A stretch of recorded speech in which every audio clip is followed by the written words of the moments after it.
ጸናሁኝ እኔስ ለአገሬ እኔስ ታላቅ የምስራች ለመላው ለሚዲያው ድሮን የሰላም አምባሳደር ኮርዳዊ ጌታሁን አድናቂዎች በሙሉ የጎህቴቤ የትኩስ መረጃ የማዕበል መረጃና የአቤሲኒያ ሚዲያ መስራችና ባለቤት እንዲሁም የይቻላልን መጽሐፍ ደራሲ የሰላም አምባሳደር ኮርዳዊ ጌታሁን ለእናት ሀገራቸው ለከፈሉት በቃል ሊገለጽ ስለማይችለው መስዋዕትነት እሁድ ጥር 17 ቀን ከቀኑ 8 ሰዓት ጀምሮ በአድዋ ድል መታሰቢያ አዳራሽ ታላቅ እውቅና ሽልማት ተዘጋጅቶላቸዋል። በእለቱም ትላልቅ የመንግስት አካላት ባለስልጣናት ተጽዕኖ ፈጣሪ ሰዎች የሃይማኖት አባቶችና ጥሪ የተደረገላቸው እንግዶች ይገኛሉ።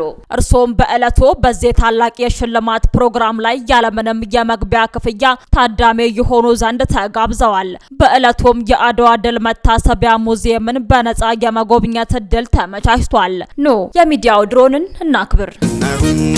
ጸናሁኝ እኔስ ለአገሬ ጸናሁኝ እኔስ